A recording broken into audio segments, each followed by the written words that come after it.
శ్రీగురుభ్యో నమ. హరి ఓం. శ్రుతిస్మృతిపురాణానామాలయం కరుణాలయం నమామి భగవత్పాద శంకరం లోకశంకరం. ఓం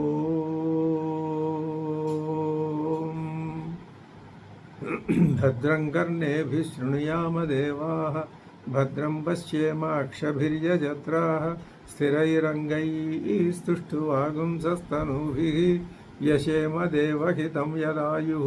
స్వస్తి న ఇంద్రో వృద్ధశ్రవాः స్వస్తి నః పూషా విశ్వవేదాः స్వస్తి నస్తార్క్ష్యోరిష్టనేమిः స్వస్తి నో బృహస్పతిర్దధాతు.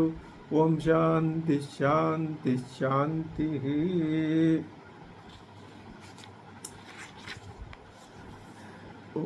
ఓం బ్రహ్మాదేవానాం ప్రథమః సంబభూవ విశ్వస్య కర్త భువనస్య గోప్త సబ్రహ్మ విద్యాం సర్వవిద్యాప్రతిష్ఠాం అథర్వాయ జ్యేష్ఠపుత్రాయ ప్రాహ.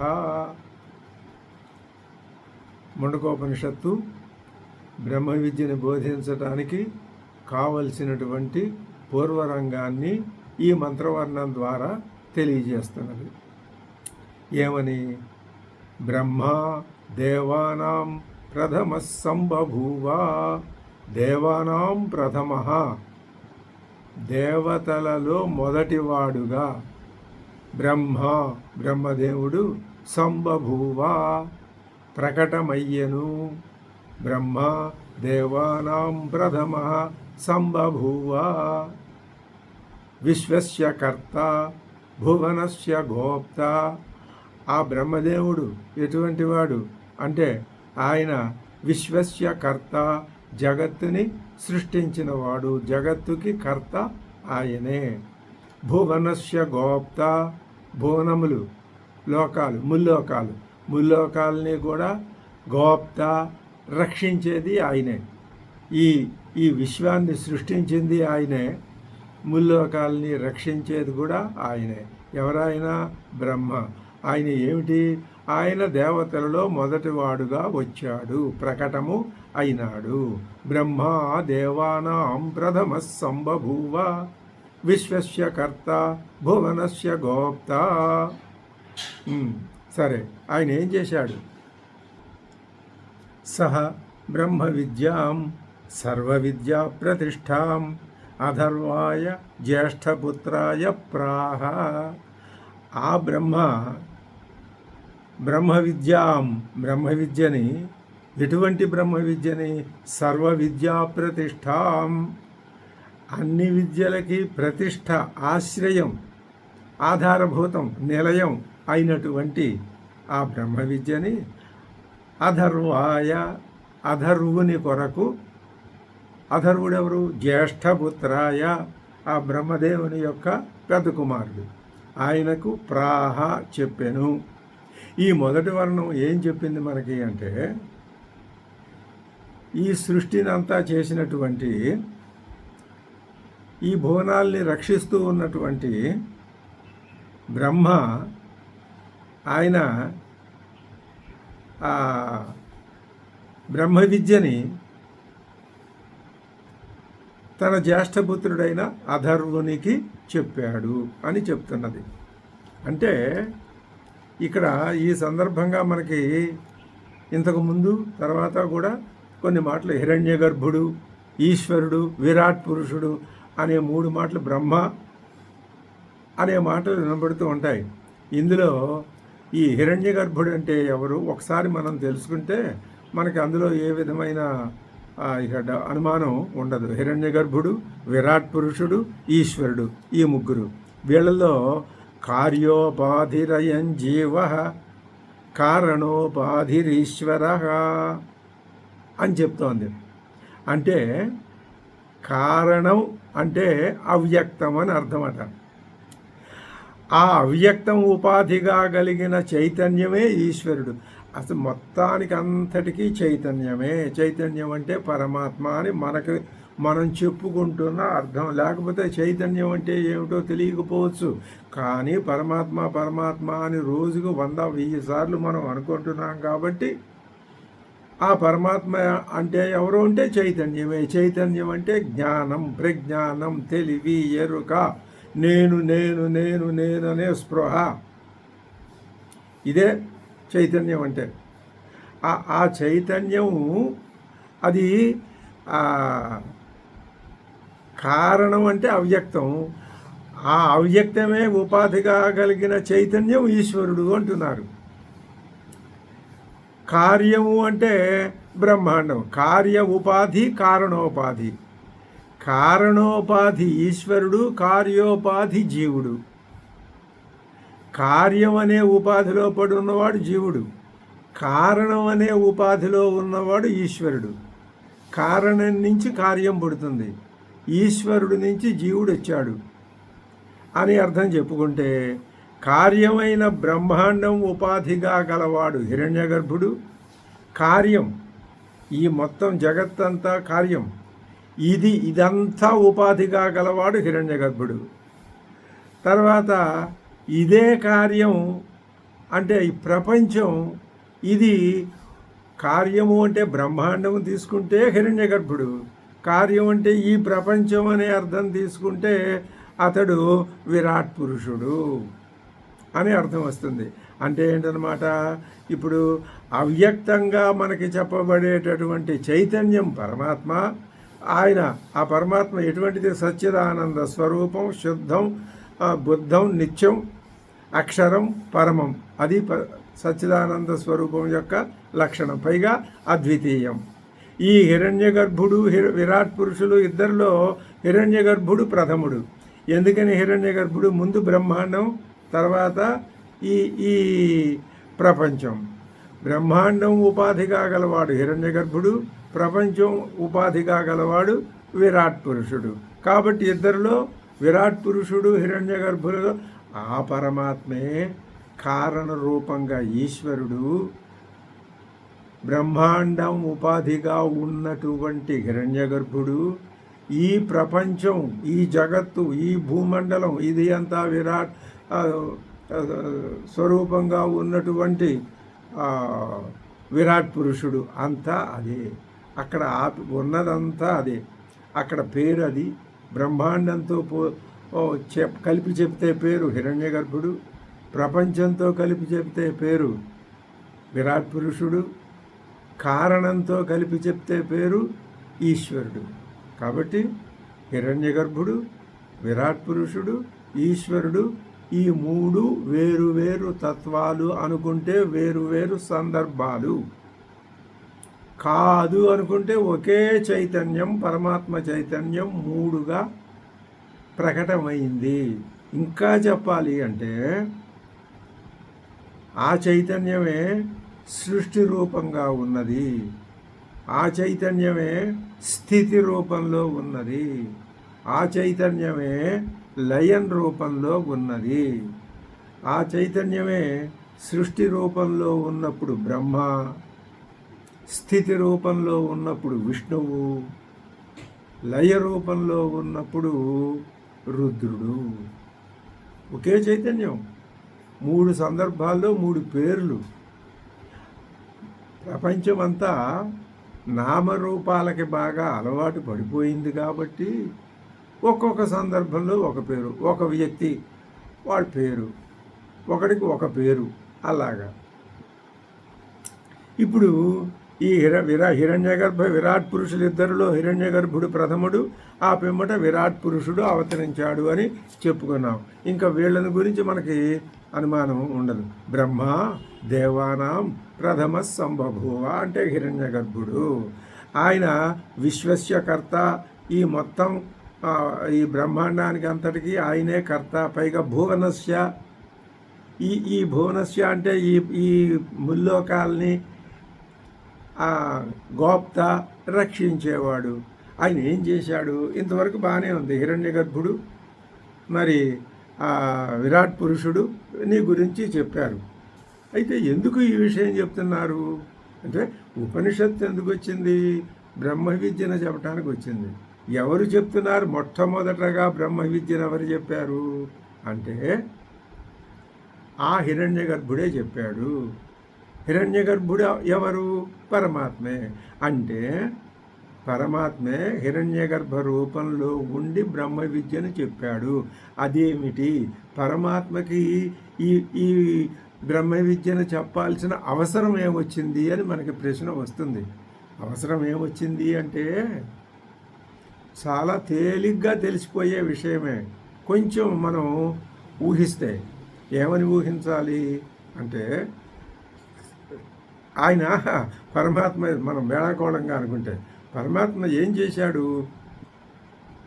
మొత్తం బ్రహ్మాండాన్ని సృష్టించాడు. ఇగో ఈ జగత్తుని సృష్టించాడు. జాయతే గచ్చతే ఇది జగత్తు. ఈ భూమండలం, ఈ భూమి, మనం ఉంటున్న ఇదంతా సృష్టించాడు. తర్వాత ఆయనకు అనుమానం, మనం ఇదంతా చేశాం కదా, ఇందులో మానవుడిని కూర్చోబెట్టి పట్టాభిషేకం చేస్తాం కదా, మానవుడికి సర్వాధికారాలు ఇచ్చేసి మనం వెనకాల ఉండి చూస్తూ ఉంటాం కదా, మరి ఈ మానవుడికి ఇదంతా నేను చేశానని ఎలా తెలుస్తుంది? అదేట ఆయనకి. ఇది మనం సరదాగా అనుకునే మాట. ఎలా తెలుస్తుంది? ఓ పని చేస్తా, నేనే చెప్పేస్తా. ఏ రూపంలో? బ్రహ్మదేవుడి రూపంలో చెప్తా. బ్రహ్మకి 4 ముఖాలు, 4 ముఖాల నుంచి 4 వేదాలు. ఇక్కడ కథ వచ్చింది.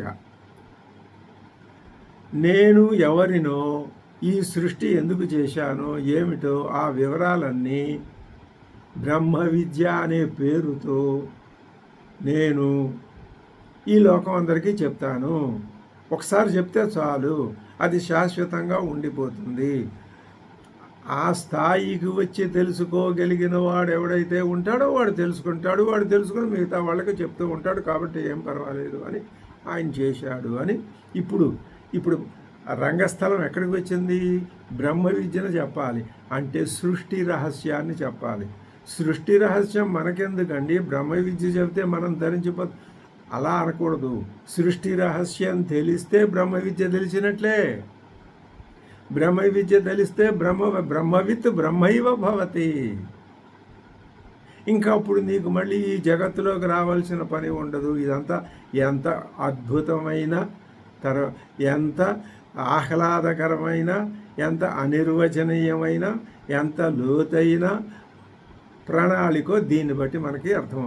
అంటే సృష్టితోటే వేదం కూడా వచ్చింది. ఆ వేదం మిగతా అన్నింటినీ పక్కన పెట్టి వచ్చి సరాసరి ఈ ముండకోపనిషత్తులో కూర్చుంది. ఎందుకు అంటే తన మనస్సులో ఉన్న తత్వాన్ని మనకి చెప్పడానికి. ఇలా అనుకుంటే మనకెంతో ఆనందం కలుగుతుంది. పైగా ముందు రాబోయే మంత్రవర్ణాలు అర్థం అవుతాయి. దానివల్ల ఆనందం కలిగి మన లక్ష్యం వైపుకి మరికొంత ముందుకు ప్రయాణం సాగించగలం. ఆయన ఏం చేశాడు? అధర్వాయ జ్యేష్ఠపుత్రాయ ప్రాహ. ఆయన పెద్ద కొడుకు జ్యేష్ఠపుత్రుడట. అంటే మళ్ళీ సంసారం, పెద్ద కొడుకు, చిన్న కొడుకు, భార్య వీళ్ళంతా వచ్చేసారు. దీనికి భగవత్పాదులు ఏం చెప్తున్నారంటే బ్రహ్మ అనే మొట్టమొదటి పదానికి అర్థం చెప్తున్నారు స్వామివారు. ఏమని? పరివృఢ అంటే ప్రభువు అని అర్థం. ఎందుకని ఇక్కడ పెద్దలు ఒక విశేషం చెప్పారు. ఏమిటి అంటే ప్రభవు పరివృఢ, పాణిని సూత్రం ఉంది. పరివృఢ అనే మాటకి ప్రభువు అని అర్థం చెప్పేసింది వ్యాకరణమే. కాబట్టి పరివృఢుడు అంటే ప్రభువు అంటే ఫుల్ ఈశ్వరుడు అనే అర్థం, పూర్తి కమాండర్. బ్రహ్మ పరివృఢ. ఇంకో మాట చెప్తోంది భగవత్పాదులు చెప్తున్నారు, మహాన్ అంటే గొప్పవాడు. ఎలా మహాన్? ధర్మ జ్ఞాన వైరాగ్య ఐశ్వర్యై సర్వాన్ అన్యాన్ అతిశేతే ఇది మహాన్. మహాన్నని తానే ప్రయోగించి, బ్రహ్మ దేవానాం ప్రథమ మహాన్నని తానే ప్రయోగించి దానికి అర్థం వివరించారు స్వామివారు. ఏమని? ధర్మ జ్ఞాన వైరాగ్య ఐశ్వర్యై. ధర్మం చేత, జ్ఞానం చేత, వైరాగ్యం చేత, ఐశ్వర్యం ఈశ్వరత్వం చేత సర్వానన్యాన్ ఇతరులందరినీ అతిశయతే మించిపోతాడు, అతిశయించి ఉంటాడు. కాబట్టి మహాన్, అది అర్థం ఆ మహాన్ అనే మాటకి. బ్రహ్మ పరివృఢ మహాన్.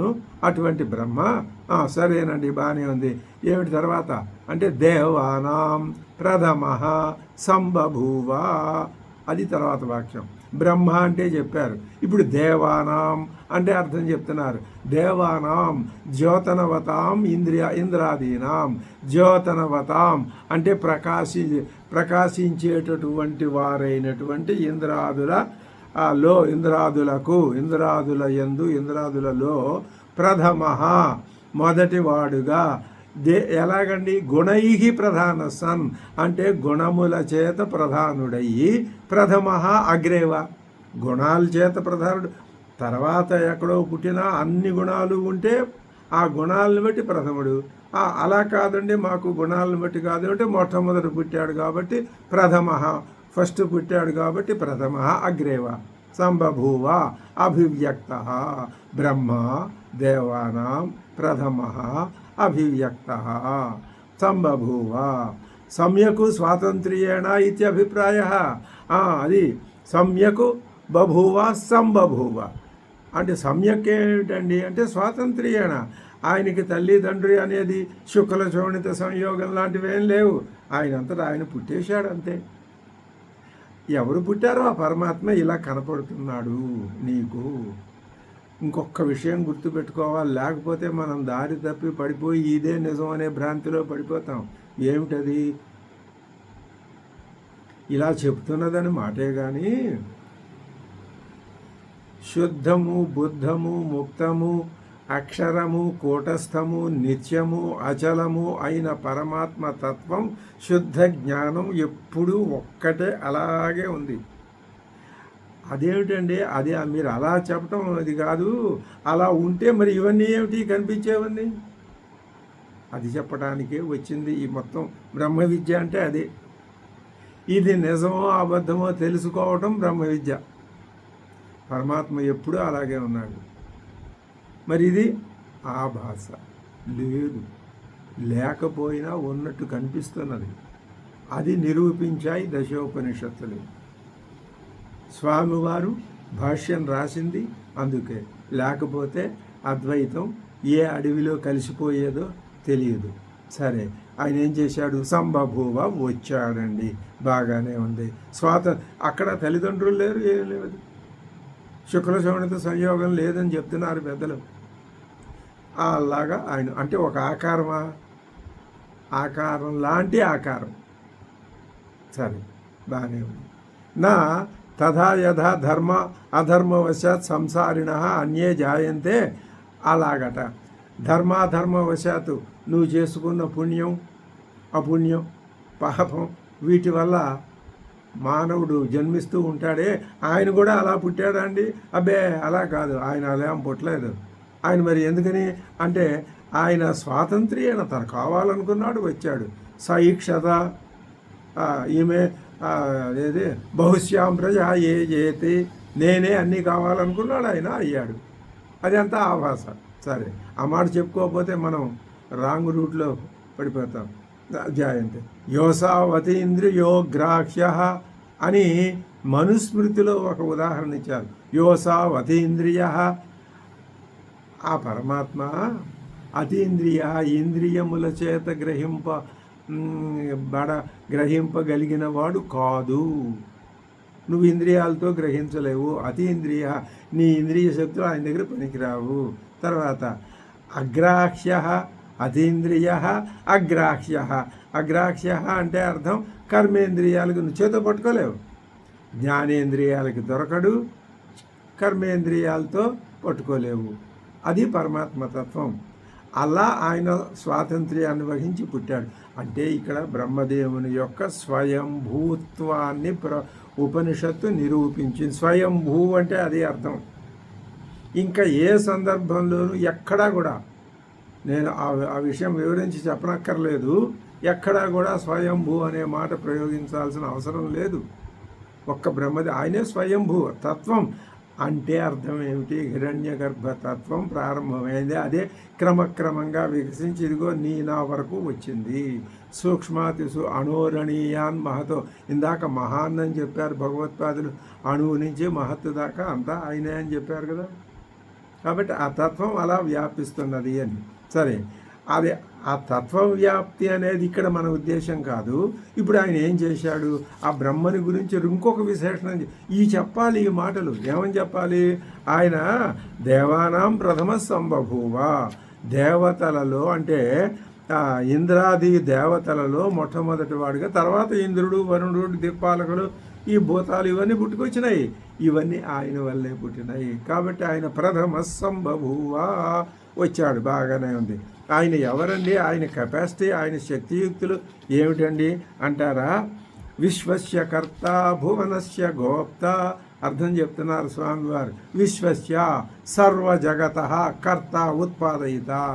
ఈ జగత్తుకు అంతటికి కర్త అంటే మళ్ళీ ఏమిటో అనుకున్నారు. ఉత్పాదయిత, ఆయనే సృష్టించాడు, ఉత్పత్తి చేశాడు. ఆయన వల్లే ఈ జగత్తు ఉత్పన్నమైంది. ఆయన ఎవరు? బ్రహ్మ. ఆయన ఎవరు? పరమాత్మే. బాగానే ఉంది. ఇంకా భువనస్య గోప్త, భువనస్య ఆ విధంగా ఉత్పన్నమైనటువంటి ఆ విశ్వానికి గోప్త అంటే పాలయిత. తాను ఆ విశ్వాన్ని ఉత్పత్తి చేసి దాన్ని ఆయనే పాలిస్తున్నాడు. ఇంకొకళ్ళకి ఆ పాలనా భారాన్ని ఎవరికి, వేరే వాళ్ళకి ఎవరికి ఇవ్వలేదు. ఇది పాలయిత. ఇది విశేషణం బ్రహ్మణో విద్యాస్తుతయే. ఎందుకంటే ఈయన ఈ జగత్తును సృష్టించాడు, దాన్ని పాలిస్తున్నాడు. ఎందుకు ఈ మాటలు మాకు అంటే ఆ బ్రహ్మ విద్య యొక్క గొప్పతనం అయ్యా. అది నువ్వు తెలుసుకోవాలా అక్కర్లేదా? ఏమిటా గొప్పతనం? ఇది ఈ బ్రహ్మ విద్య మామూలు దిక్పాలకుల చేత, మామూలు దేవతల చేత చెప్పబడింది కాదు. సాక్షాత్తు బ్రహ్మచేతనే. ఏ బ్రహ్మచేత? దేవతలలో మొదటివాడుగా పుట్టిన బ్రహ్మచేత. ఇంకా ఏ బ్రహ్మచేత? ఈ విశ్వాన్ని సృష్టించి రక్షించే ఆ బ్రహ్మచేతయే ఈ బ్రహ్మ విద్య చెప్పబడింది. అన్నందువల్ల మనకి బ్రహ్మ విద్య మీద గౌరవ ప్రతిష్టలు, గౌరవభావం పెరుగుతుంది. అదే చెప్తున్నారు. స్తుత బ్రహ్మణ విద్యాస్తుతయే సహ. తర్వాత ఏమంటున్నారు అంటే సహ బ్రహ్మ విద్యాం సర్వ విద్యా ప్రతిష్టాం అధర్వాయ జ్యేష్ఠపుత్రాయ ప్రాహ. సహ ఆ బ్రహ్మ ఏవం ప్రఖ్యాత మహత్వో బ్రహ్మ. భగవత్పాదుల విశేషణ ప్రఖ్యాత మహత్వ. నీకు తెలుసు కదయ్యా బ్రహ్మ యొక్క గొప్పతనం ఏమిటో, మహత్వం అంతా ఆయనే. ఆ బ్రహ్మే. అది బ్రహ్మతత్వం ఎక్కడ కనపడుతుంది? ఇదంతా బ్రహ్మే అని చూస్తే కనపడుతుంది తప్ప ఎక్కడో ఒక చోట కూర్చున్నాడు, తామర పూలో పుట్టాడు, ఇదంతా ప్రతీకవాదం సరిపోతుంది. బ్రహ్మ ఆయన ఏం చేశాడు? బ్రహ్మ విద్యాం. బ్రహ్మ విద్యాం అంటే అర్థం చెప్తున్నారు. బ్రహ్మణ పరమాత్మన విద్యాం.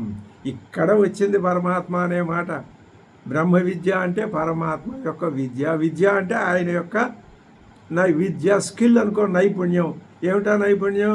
ఇదంతా సృష్టి చేసి, ఇదంతా పరిపాలించి నీ దాకా నా దాకా తీసుకొచ్చి పెట్టాడు కదా, ఇదే నైపుణ్యం, అదే విద్య. ఒక్కొక్కడు ఒక్కొక్క దాంట్లో ఆ విద్యలో ఒక్కొక్కడు ఒక్కొక్క విద్యలో విద్యావంతుడు అవుతాడు. దానికేముంది? ఇది లోకంలో ఈ మొత్తం సర్వ విద్యా ప్రతిష్ట కలిగిన విద్య అది బ్రహ్మ విద్య. దానికి చెప్తున్నారు బ్రహ్మ విద్య. అది బ్రహ్మ విద్యను గురించి ఏమని చెప్తున్నారు? ఏనాక్షరం పురుషం వేద సత్యం ఇది విశేషణాత్ పరమాత్మ విషయాహిసా. పరమాత్మ విషయమే. ఎందుకని? దీనికి తర్వాత ఒక మంత్రవర్ణం చెప్పబోతోంది. ఏమని? ఏన అక్షరం పురుషం వేద సత్యం. సత్యము అక్షరము అయిన పురుషుణ్ణి ఏ విద్య చేత అయితే ఏన వేద తెలుసుకోగలమో మనం, ఆయనే. ఎవరాయన? బ్రహ్మ కాదు. బ్రహ్మ కంటే అతీతమైన తత్వం బ్రహ్మ. కూడా బ్రహ్మతత్వం కూడా దేని నుంచి వచ్చిందని మనం భావిస్తున్నామో ఆ మూలతత్వమే, ఆ పరమాత్మ తత్వమే. బ్రహ్మణ వా ఇంకో లేదా అగ్రజేన ఉక్త అంటే పరమాత్మ విషయ ఉక్త ఇది బ్రహ్మ విద్య అంటే పరమాత్మ విషయ బ్రహ్మణవా అగ్రజేనవా ఉక్త. బ్రహ్మచేత కానీ అగ్రజుని మొట్టమొదట పుట్టినటువంటి అని చెప్పారు కదా, ఆ అగ్రజుని చేత కానీ ఉక్త చెప్పబడినది. ఏదది? బ్రహ్మ విద్య. తాం ఆ బ్రహ్మ విద్యను దానికి ఒక విశేషణం వేశారు, సర్వ విద్యా ప్రతిష్టాం. ఇంకా లోకంలో ఉన్న అన్ని మొత్తం వందలాది వేలాది లక్షలాది విద్యలన్నీ కలిపి ఒక కట్టకట్టి ఒక తాడుతో కట్టి పారేసి తీసుకొస్తే అన్ని విద్యలు నీకు అందులోనే లయమైపోతాయి. అన్ని విద్యలు దాంట్లో నుంచే వచ్చాయి. ఈ సృష్టి అంతా ఆయనలో నుంచే వచ్చింది, ఆయనలోనే లయమవుతుంది. ఈ బ్రహ్మ విద్య కూడా ఆయనలో నుంచే వచ్చింది. ఇది ఆయన ఉన్నంతకాలం స్థిరంగా ఉంటుంది. ఆయనలో లయం అవదండి దీనిలాగా బ్రహ్మ విద్య లయం. ఆయనే బ్రహ్మ విద్య, ఇంకా ఆయనలో లయం అవటం ఏమిటి? ఇంకొక మాట చెప్పుకోవచ్చు, ఈ సృష్టి అంతా ఆయనలో లయం అవటం ఏమిటి? కాబట్టి ఈ సృష్టి ఇలాగే ఎప్పుడూ ఉంటుంది. కానీ పరమాత్మ తత్వంగానే స్వరూపంగా కలదుగానే ఉంటుంది. ఆయన సర్వ విద్యా ప్రతిష్టాం సర్వ విద్యాభివ్యక్తి హేతుత్వాత్. అన్ని విద్యల యొక్క అభివ్యక్తి ప్రకటన అవటం దేని నుంచి? ఈ బ్రహ్మ విద్య నుంచే. అదేలాగండి, అదేలాగేముంది? ఆయన ఈ జగత్తుని సృష్టించాడు కాబట్టి ఈ మిగిలిన విద్యలన్నీ ఎక్కడ పుట్టినాయండి? జగత్తుకి అతీతంగా ఎక్కడైనా పుట్టి ఇక్కడికి వచ్చినాయా? లేదు, ఈ జగత్తులోనే పుట్టినాయి. ఈ జగత్తు దేంట్లో పుట్టింది? ఆయనలో పుట్టింది. కాబట్టి ఈ విద్యలన్నీ అందులో నుంచి పుట్టినట్టే కదా. అలాగా సర్వ విద్యా అభివ్యక్తి హేతుత్వాత్ సర్వ విద్యా ఆశ్రయామితి అర్థ. దాంట్లో పెద్ద విశేషం ఏముంది? సర్వ విద్యా వేద్యం వా వస్తు అనయా ఏవ. ఇంకొకటి, దీన్ని బ్రహ్మ విద్య అని ఎందుకన్నారు? సర్వ విద్యా ప్రతిష్ట అని ఎందుకన్నారు అంటే సర్వ విద్యా వేద్యం వా వస్తు సర్వ విద్యా వేద్యం వా వస్తు అనయా ఏవ విజ్ఞాయితే.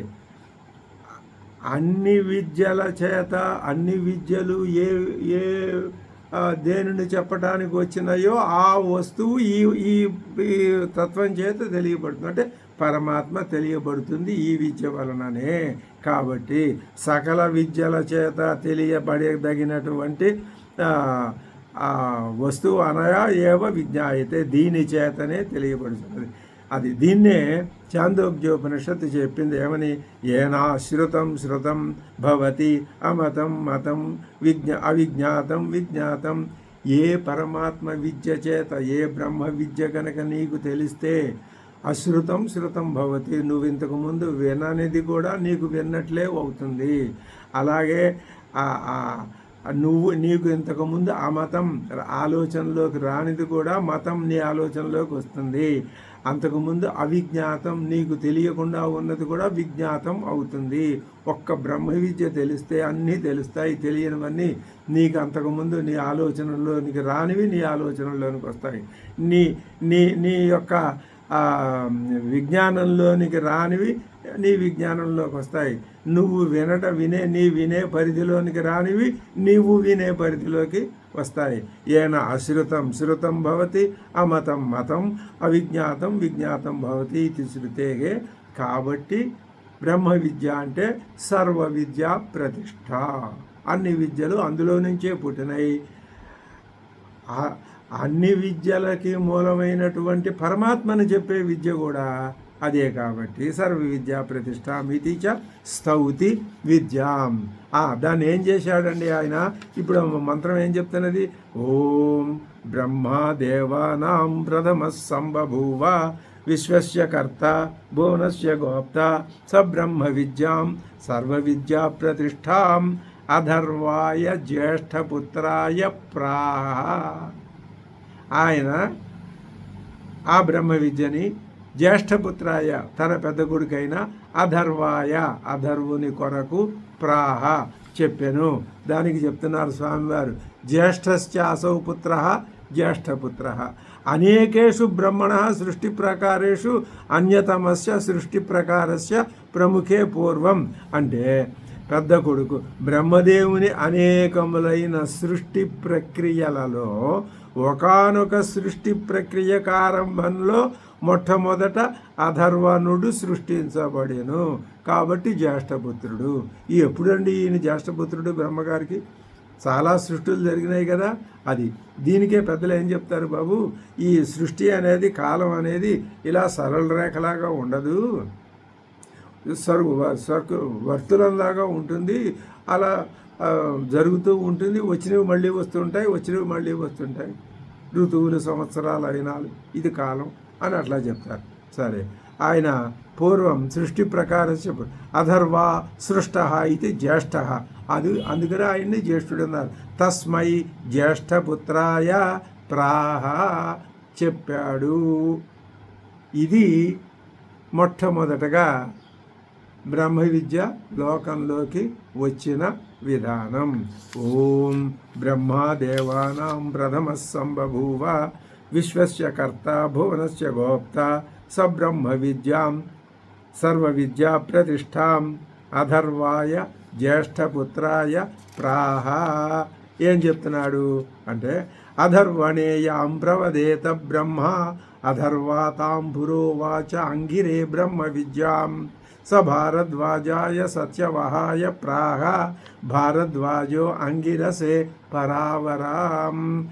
ఆ బ్రహ్మ యాం ఏ బ్రహ్మ విద్యని అధర్వణే యాం ప్రవదేత అధర్వణుడికి చెప్పాడో పెద్ద కుమారుడికి, అధర్వుడు పురహ ఉవాచ అంగిరుడికి చెప్పాడు. ఆయన ఊరుకుంటాడా? ఆయన తనకు తెలిసిన విద్యని అంగిరుడికి చెప్పాడు. స భారద్వాజాయ సత్యవహాయ ప్రాహ. ఆ అంగిరుడు ఏం చేశాడు? సత్యవోహుడికి చెప్పాడు. ఈ సత్యవోహుడు ఎవరు? భారద్వాజుడు, భరద్వాజ గోత్రంలో పుట్టినవాడు. భరద్వాజ, ఆ భరద్వాజుడు ఏం చేశాడు? అంగిరసే. ఇందాక ఆయన అంగిరుడు, ఇప్పుడు ఈయన అంగిరసుడు. ఆయన ఏం చేశాడంటే భరద్వాజుడు అంగిరుడి దగ్గర ఆ బ్రహ్మ విద్యను నేర్చుకుని అంగిరసుడికి చెప్పాడు అని చెప్తున్నాడు. యాం ఏతాం అధర్వణే ప్రవదేత అవతతు బ్రహ్మ విద్యాం బ్రహ్మ తాం ఏవ బ్రహ్మణ ప్రాప్తాం. బ్రహ్మ నుంచి తనకు లభించినటువంటి ఆ విద్యని అధర్వ పూర్వం ఉవాచ ఉక్తవాన్. ఎవరికి? అంగిర్నాంనే బ్రహ్మ విద్యాం. అంగిరుడు అనే ఆయనకి చెప్పాడు. సచ అంగి భారద్వాజాయ సో అంగిరుడు తెలుగులో అవుతుంది. ఆ భారద్వాజాయ భరద్వాజ గోత్రాయ సత్యవహ నామ్నే ప్రాహ ప్రోక్తవాన్. భారద్వాజ అంగిరసే స్వశిష్యాయ పుత్రాయవ. మరి ఈ భరద్వాజుడికి అంగిరసుడు ఏమవుతాడండి? కొడుకు కావచ్చు, శిష్యుడు కావచ్చు. ప్రాహ చెప్పాడు. ఏం చెప్పాడు? పరావరాం.